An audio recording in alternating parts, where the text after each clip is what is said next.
Welcome to another episode of the Real Advice podcast. Prior to getting into real estate, this week's guest was in advertising and marketing, and it shows when you look at his property marketing for his listings and all of his social media content. As you scroll through it, you see that he's a husband and a father. He enjoys tasty food and also provides a lot of great knowledge and education in a really fun way through not only static posts, but videos, reels, and more. I'm really excited to dig in with our guest this week. So please join me in welcoming Drew Thompson. Hey, Katie. Thanks for What's having me. going on? How are you? Thanks for coming, man. Hope you're having a good day so far. I can't complain at all. A little challenging getting the kids out of the house this morning, but that's a Monday. Yeah, cool, man. So for those people that may not know you, tell me a little bit about yourself and just kind of, your background. Cool. So I'm a real estate agent with Coldwell Banker right here about 60 minutes outside of New York City, 30 minutes if you drive without traffic. I help people move from New York City out to this area. My story, if I can tell about how I got in real estate, kind of crazy, right? So back when I was a kid, I'll tie this all together. Back when I was a kid, I would go to Barnes and Noble with my mom, and we would just sit there. And instead of going out with friends, we would just sit there and I'd read magazines. She'd have all these books, right? And I would get real estate magazines and architecture magazines. I had no idea what it meant, but I would love looking at them.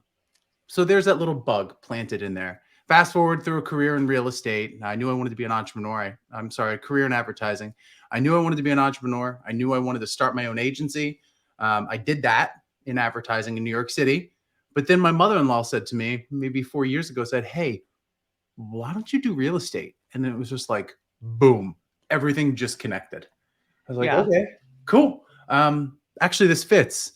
So I started to just deploy everything that I learned in advertising into real estate, and it just fit perfectly.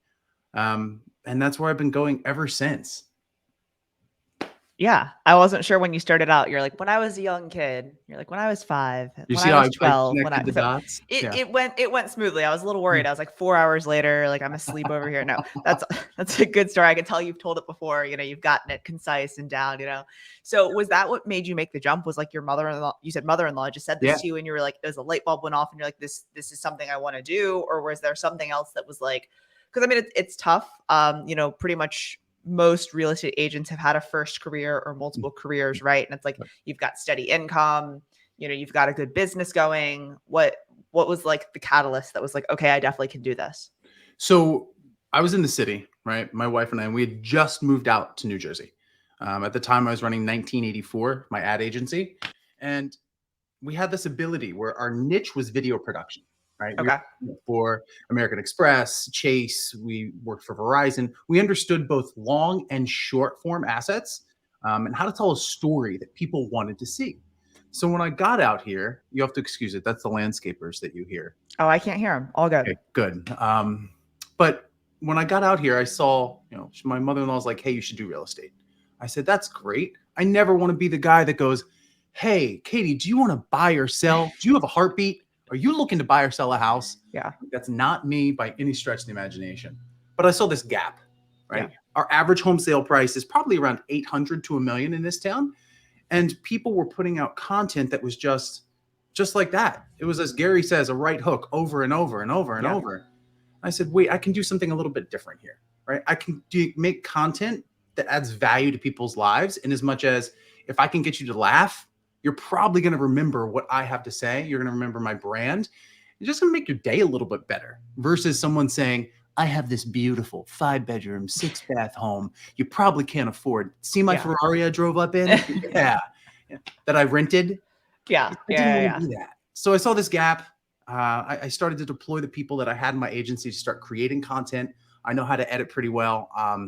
Not as well as like a Brad McCallum, but I can kind of scoot in there. And that's how I just took the leap. I said, I still run the agency. I can go ahead and start creating this content and start seeing if it works. It starts working, right? Yeah. So I start to scale back out of the agency more into real estate full time. That's awesome. I mean, I think that your edits and your videos are great. If you were trying to be Brad, you have to like, hard part, cut your hair. Like there'd be a lot that you would need to do. Pick up a Canadian accent. Yes. Just a Dress a little lot bit that, better. Yes, yeah, I just know. a lot that would need to happen. You've seen some of his shirts though. The red camo shirt. He actually wore it this past weekend, and I was very upset by that. I totally Very love frustrating. anything camo. If I could get away wearing something camo and do it with as much confidence as him, I would do it. Huh. Well, this podcast was fun, man. I'll talk to you later. No, I'm kidding. Um, so, I know you haven't been in real estate that long, right? Well, Nope. what do you feel like you would have done differently? If you could go back and start over again. Join a team. Okay. Hands down. If there was a team like yours, and I'm not just trying to brown nose here, I'm being completely honest. If there was a team like yours that empowered agents in the way you do, it was in my area, I would have joined it in a heartbeat. There's not that here. We don't have a lot of those teams. So you are that guy. You are the team now, yeah? I am. That's it. Yeah, that's what I'm building. No, that's great. I mean, and I think that when we look at the industry as a whole, especially, like in the Northeast and in some more like traditional markets, I guess you could say, like, I think that there aren't as many kind of younger people with that kind of mindset. Right. And that's where I feel like I'm starting to see a shift in a lot of the markets, especially in the Northeast. And I don't know, they're just like the kind of more traditional, less, kind of video focused and things like, cause I mean, I think that ever since I've known you and seen your content, it's always been so, cutting edge and storytelling and video and like all the things. So I I'm think excited. a lot of people in these markets here, at least, they're older agents that Yeah. are entrenched in the marketplace. They don't need to be video first, right? Yeah. Because their name comes up at the country club first thing. Yeah. And the ones who are selling the bigger properties, the $2-3 million homes, are the ones that have been here for 45 years. Yeah. Right. So it's the smaller, more nimble teams that look at video first. They're not that prevalent, at least here, at least in Today. New Jersey. But I can't wait to see where you are in a year with your team. So I guess as far as like advice to a new agent, would your advice to a new agent be just join a team, or what advice would you give to someone like if they just got licensed, they're listening to this and they're like, what should I do with my life? Number one, follow you on social, follow Tom, follow Jason, follow Dan O'Neill, follow Taya. Pretty much just start with Jason Pantana and just look at everybody he reposts and just start following them, right? And not in as much as follow it saying, oh, here's going to be a shortcut I'm going to give you to create the content that's going to get you 60 closings. No, not at all. See what they're doing, right? See the confidence they bring to the screen, and then start kind of creating content with that same amount of confidence. But I want to preface that with, I also do a lot of following people who aren't in real estate, right? Yes. People who are not creators for real estate in any way, shape, or form. Like there's this one freelancer I follow, Jamie Brendel, really cool. He takes advantage of the fact that an Instagram reel is automatically going to loop, right? Yep. And so he creates endless loops of questions. He does what you do with your questions, but he's just asking it in a conversation with himself, and it just continually loops. And I think that's so incredibly creative. I would also tell him, join the team, right? Because you don't know what you're doing from Adam. And plus, you're coming from, if this is your second career, you've been working with people that work for you or with you. So have a team where you can turn to someone and say, oh my gosh, what does escrow mean? Or, I don't understand half of this contract. Can you help? Yeah. Because that really gives you the power. Yeah, for sure. So I really like the idea of like following people both in the industry and out. We talk about this a lot of like, as you do start to follow more realtors, like your feed does start to get a little clogged with realtor content. And so I think it makes it difficult sometimes when you go to put out content, you're like, oh God, everyone's talking about this. Right. But like, you're probably the only realtor a lot of people follow. So like, they're not seeing, all the people you just mentioned posting similar things. Right. The looping question thing, I'm trying to get better at it, but like, yeah, there are people that it's like, you don't know when it starts and it stops, right? You're like, you have to like click it and like watch the little, scrubber at the bottom to see when it actually restarts. Cause you just keep watching it. It's so genius. Cool. You're like, hold on, wait. Oh, he just asked that question. And it's, in my opinion, Katie, it's that moment when I go, oh, that's cool. That's when you remember that. Yeah. Start going to be like, oh, you wouldn't believe what I saw. This guy just loops a question. Oh, who is he? Oh, his name's Drew. He's a realtor. Oh, Yeah. he's a realtor. Oh, that's crazy. Is he kind of douchey? No, good. I'm looking to sell my house. You see? Yeah. We all know him. We all know those kind of realtors. You crack me up. Like, he did a good Instagram post. He's not a douche. All right, let's go. Exactly. So kind of along the same lines of, content and stuff like that. Obviously, following creators is great. Following non-industry creators. Where do you personally find your content ideas? Like, do you have like a bank somewhere where you're like, okay, these are the things I want to do? Like, what do you do to find content? Because you post a lot.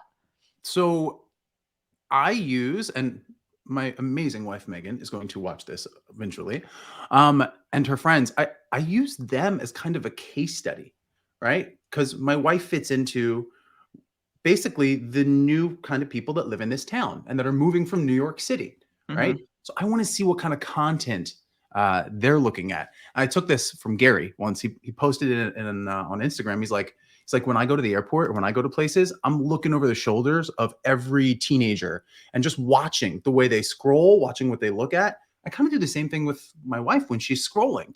I'm looking at what she's looking at. What does she stop and watch? You Yeah. know, what is that first 3-second hook that she's stopping and watches? And I might pull over and say, hey, what is that?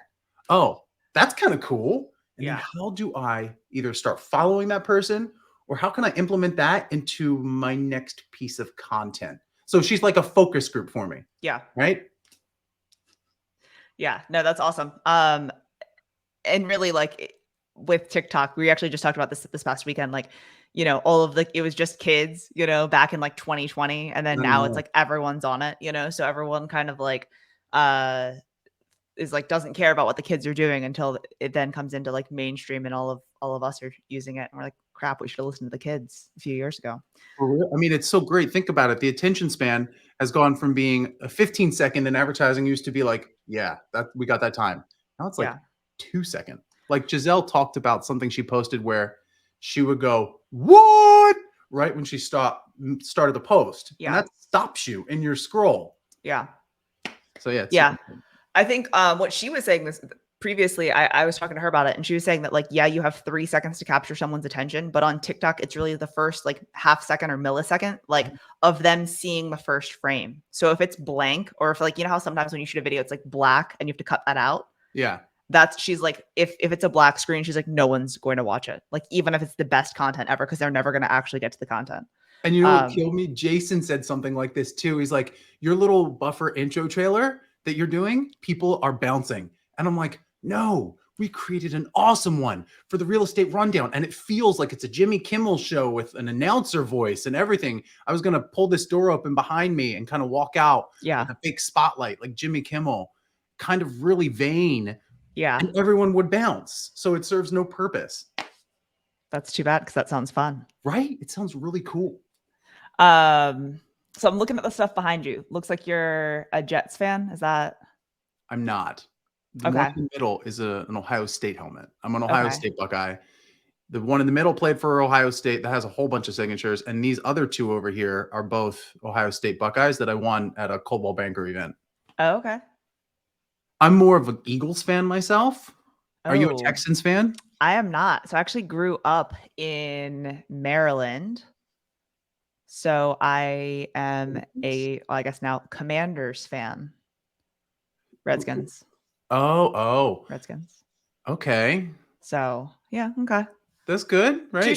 Two strikes, you're a Eagles fan, and So I was thinking of something. I just told this story the other day about possibly the best lead generation campaign I've ever done. Can I geek out for a let's second? go. Yeah. And we're talking about getting your CAC, your customer acquisition costs, down to just about $3.50 per customer, and increasing your LTV, your lifetime value, to probably about 1.3 or $1.4 million. You ready for this? Let's go. Okay. Now they say necessity is the mother of all invention, right? Pandemic. You see my basement. This is where I lived. We couldn't do showings. We weren't essential. And like, I'm just sitting here and I look over the couch and I'm like, I told my wife, I'm like, I'm so bored. Like, I just want to meet people. I want to do it safely. I don't know what to do. So I'm like, Well, we've got a Facebook group here, right? And groups are hyper local. I just want to meet people, right? I'm new to this town. Hey guys, my name's Drew. So I made a post. Hey guys, my name's Drew. I'm making a goal here. I want to take out 1,000 people for coffee. My treat. We'll meet and then we'll walk around town for coffee. It'll be great. My treat. Happy to meet you. And I hit post. And I'm like, nothing's gonna happen with this. Like, come on. Who wants a stranger to take you out to coffee? I wake up to the next morning to 300 messages in my inbox. And everybody's like, I want to go. I want to go. I want to go. Yeah. So I'm like, okay, great. So I start scheduling like 6 of these a day. And it was like almost round robin, right? I would get to the coffee place. I'd say, oh, bye, Mike. See you later. Hi, Nick. Nice to meet you. My name's Drew. I'm the coffee guy. Let's go. Yeah. And not once, Katie, did I ever say, are you looking to buy or sell? You got a house? Yeah. No, it was, hey, what do you do? Where are you from? That's so cool. Whoa, you were in Afghanistan? Whoa, you got blown up by an IED? Whoa, you've worked at that 7-Eleven for 42 years? Whoa, you were in maritime shipping? I just learned so much about these people that the news picked it up. And the news ran an article about me being the coffee guy. So virality almost organically just happened. Then I start getting people going, hey, I follow your content. Like, I'm so excited to talk to you. I've been looking for a house for ages. Yeah. Light bulb. And then more people start asking. Yeah. And I'm not bringing it up in any way, shape, or form. I'm just putting the content out there and I'm just setting up these meetings. So then I went and I got a VA to kind of help me manage these meetings. Nice. Started using Calendly, operational, right, to get more of these meetings under my belt. And then I started, Hank Cassie's like, why don't you go out to businesses and ask them to do the same thing? So I started reaching out to all the businesses. Yeah. And so these things have really, a cup of coffee is my lead cost, $3.50. Yeah. Right. Someone recently, I got them in a high-end lease. They're going to end up buying at 1.3, 1.5. Yeah. So my lifetime value, it could be even more than that. Oh yeah, definitely. It's the relationships here. But how cool is it? Based off of just a Facebook post in a group where now people, I kid you not, I'm driving or walking, doing a coffee walk. Somebody goes, beep, beep, beep. Look, it's the coffee guy. He's the mayor. What's up, Drew? Like, what? That's so cool. That's my cool lead story. All right. I've got a couple follow-up questions on that. Do you drink a cup of coffee every single time you go on a coffee walk? Or do you sometimes milk the same cup of coffee? Great question. You personally? I will do 2 coffees max in the morning. So if I don't have a coffee for our walk, I'll just get like a water or a tea. Okay. Because I was like, no wonder people think you have so much energy. You basically have just IV'd yourself with coffee and, you have so much caffeine in your bloodstream. You actually no longer have blood in your bloodstream. Okay. So, how many coffee meetings have you been on since you started this? I did not get to 1,000. However, I did get to, I think, 472. That's crazy. And out of those 472, 3 deals have closed, with 2 others that have recently contacted me and said, hey, we're interested in possibly, selling a house. So this is really a long burn, right? Oh yeah. But it's creating this connection, this authenticity between me and someone else. Well, and that's what's like, a lot of events, and I was talking to someone about this recently, like a lot of events, it's difficult when you host a client event or you host something in the neighborhood or whatever it is, because if so many people come in at once, right? Like you just have surface level conversations with everyone. How you doing? What's up? How are the kids? That's great. Oh, Sue just walked in. I got to go talk to her, and you're being taken in so many different directions that 15, 20 minutes of undivided time to really get to know someone, like that's really cool. And you can actually have like meaningful conversations. How do you, when someone walks up to you like that and you have like 50 people, I'm always wondering, what's your best way of going, hey, Kitty, let's look at, oh, hold on. Nick's here. You're not cool enough. I got to talk to Nick. Like, how do you get out of that without seeming, I don't know what the right word is, but you get what I'm saying. Like not a douche. Thank you. That seems to be our theme. Yeah. That's the theme. We'll just name that, we won't even use your name. We'll be like, not a douche with the coffee guy, New Jersey. Yeah. No. So, I mean, it's difficult, right? Because, we do client events, we do 6 client events a year, and the entire time I'm just getting pulled, clients come in and walk up, you see a client walk in, you see someone that comes in by themselves that you need to introduce to someone else. So I think one of my things is I always try to introduce people to people, right? Mhm. So if we're talking, Drew, and I see someone walk by that like maybe you guys have a similar interest, like, they went to Michigan State. Is it Michigan State in Ohio? That's Ohio State. They don't like each other. Michigan and Ohio. Michigan. Okay. Whatever. So Yeah. I'd be like, oh, hey, like this guy went to Michigan. You guys can talk trash. Let me introduce y'all. I've got to go run over here and like try to, Right. get you talking to someone Smart. else. But honestly, like a lot of our clients and Sphere and stuff like that now have like gotten to know each other. So like they'll see each other at repeat events, or like, they're our personal friends. So we see them on a regular basis. So a lot of times I can just be like, hey, Drew, I've got to run. Like so and so just came in and I need to go grab them or whatever. Yeah. And if we're that close, it's not like I'm just like walking away, right? Like, but yeah, I mean, it's super tough. I think the other thing that I like to do is like if you come in and it's been a while since we've talked, I'm like, hey man, I'm gonna be completely slammed, and I'll like open up my phone. I'm like, hey, let's go grab coffee or let's go grab a drink one night or whatever it may be, and I'll get something on the schedule to like hang out. Smart. And that way, then like you can go do your thing, I can go do my thing, but like we have like something to do, and a touch point at a later date, because it is tough when we have. I think we had maybe 150 people at our last event for like Wow. our team, like client appreciation thing. So yeah. That's I'm gonna use that. I'm gonna use that next time. Be like, hey, let's get something on the calendar. Like, I want to learn more about whatever. Let's Yeah. do it. I love Yeah. that. Yeah. Man, 400 plus coffee meetings. How many like miles did you walk? Oh, I don't know. That's a great Man, question. I that's have probably a no. lot of miles. I have the same path. I go Yeah. every time. Right. Kind of predictable. Yeah, I like it. But it's cool though. It's weird. I've adjusted it in my head where if I know if a coffee meeting's going not the right way, I mean, like they're super defensive. Somebody once said, "I'm not going to sell or buy with you." I'm like, I'm not asking you to, dude. Yeah. I'll go right instead of left, and I'll be like, Yeah. "This has And been it takes you so great. faster. Thank you so much. I'm Yeah. so sorry." Because even those, I learn more about people. Yeah. No, I mean, and I think that that's like, I was going to say it's like people have their defenses down because it is just coffee, but clearly not everyone does. Can we geek out on just a little tactical? You want Let's to get go. tactical with me? Of Marketing course. tactical? Okay, so we all know double opt-in is the best way to go, right? If we're going to email channels, every one of these people, I started something called Downtown Decaf with Drew. The alliteration makes me happy at night, right? Because people started going, you should drink decaf. I'm like, yeah, I know, whatever. But it's an email.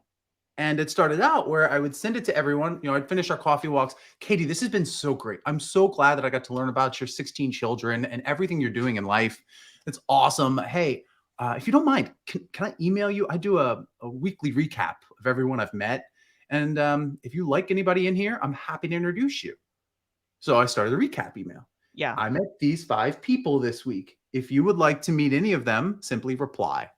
And it would start with the double opt-in and be like, just making sure I get your email address here. And so now I have this strong database of about 360 emails. Not huge, but they trust me. They're going to read my emails. Yeah. It's not just some random Facebook lead that clicked on it that now you're, sending them emails every week. Spamming. I'm Yeah. hurting my I was going to say, score. Yeah. This one, I mean, I'm right now putting together, I don't know if you do it, but the email trifecta that Jason talked about, I think it's a genius idea, especially the timing. And I have the trust now that when I do it, we'll see if I get probably stronger results because they're like, oh, that's Drew. Yeah. Decaf Drew. Decaf Drew. Probably never decaf, but yes. I'm trying to think of a D word that would be like very caffeinated, but I can't. So I'll get back to you on that. That'll be my follow-up. All right, sticking on kind of the tech thing, we talked a little bit about email, so we'll move into tech. What are some tech tools that are like must-haves that you would say like you've got to do this, you've got to have this? When I first started, I tried to just go all in on what my office offered and what CB offered. Yeah. That was right before they launched their Design Concierge Studio and an entirely new suite of tools. So I got started with Follow Up Boss, Homebot. Homebot, I think, is essential. I use High Note, my VA. Creative Cloud for editing, right? Yeah. I use something called Motion Array. I don't know if you know what that is. Yep, I use Motion Array, which is for those who don't know, stock assets and Yeah. templates. And then I use Artlist.io for my soundtracks, which I love. Okay. But then all of a sudden, it's like I don't know if they were listening. A corporate somebody was like, "Wow, this one new guy who isn't a top producer in his first couple months is using a lot of great tech tools." And they rolled out an entire new suite of tech tools that are proprietary to Coldwell, but they're great. I have friends that are at Compass, and the tools are better than what Compass provides, because Compass, I think, really gives you a good suite of tools. But they've started rolling these out, and eventually I see them coming up with something like Homebot, right? Yeah. Anyway, I rambled there. No, those are all good. I Okay. like Homebot a lot. We use High Note as well. I think having additional things like as far as Homebot, I think having additional things that provide touch points to your clients Yeah, and keeps the real estate conversation alive is always good. What I like about Homebot as well is the weekly recap that comes to you of, hey, here are the people and how many times they've clicked on the email. Hey, this absolutely. person actually clicked down on more things. And the trackability of everything, I think, is just so important, because it's like we can use these tools, but if there's no kind of like back end that's telling you that people are engaged or people are reading or people are whatever, like there's really no point. So Are you using your BombBomb integration inside Homebot?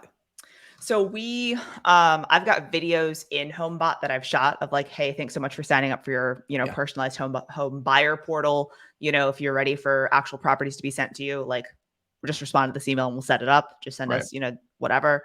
And then the seller one, same thing. Like if you want an actual look at what's happening, because like in Texas, we're a non-disclosure state, so you don't have to tell the tax authority what you paid for your home. So automated valuation models are a little bit off down here.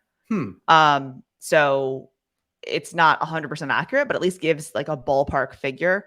So we always run CMAs every 6 months and provide those to our clients. Cause like they're sometimes high and sometimes low. And with everything that's been going on with appreciation over the past 2 years, like they're kind of all over the place right now.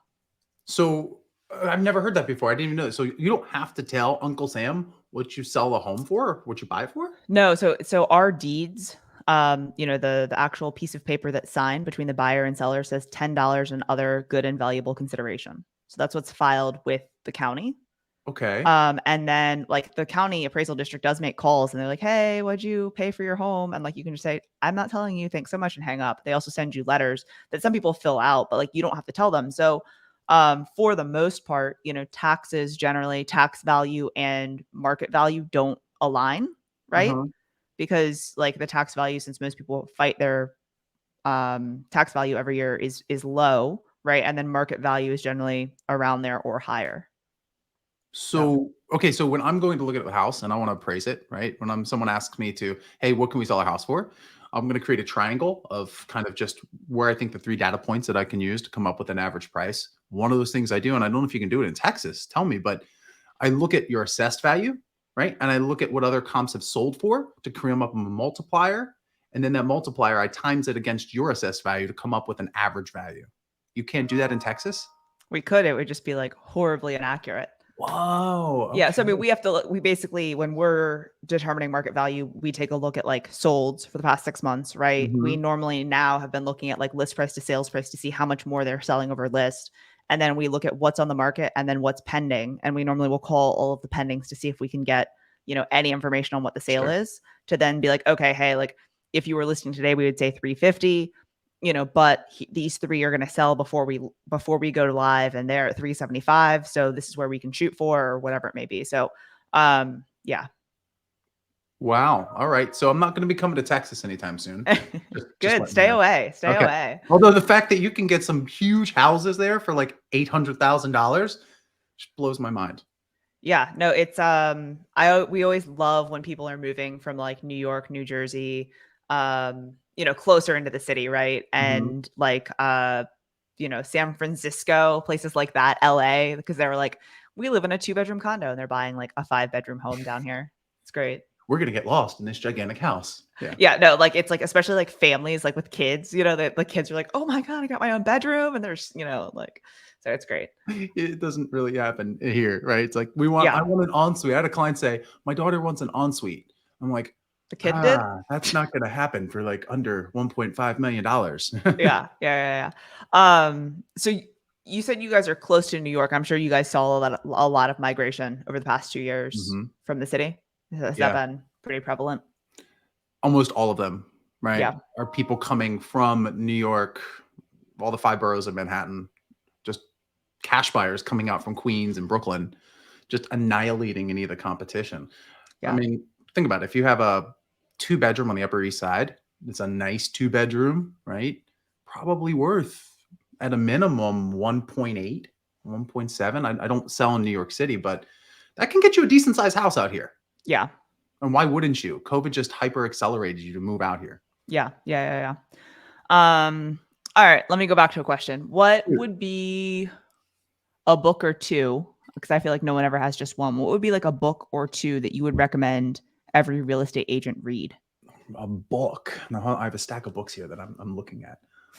Have you read them, or are you like me and you just have books you buy and start to read, and then you've read 15 pages and they're sitting on your nightstand or your desk? I hate that you said that because I'm the world's worst liar. Yes, it's that. It's yeah, I've read the majority of most of these.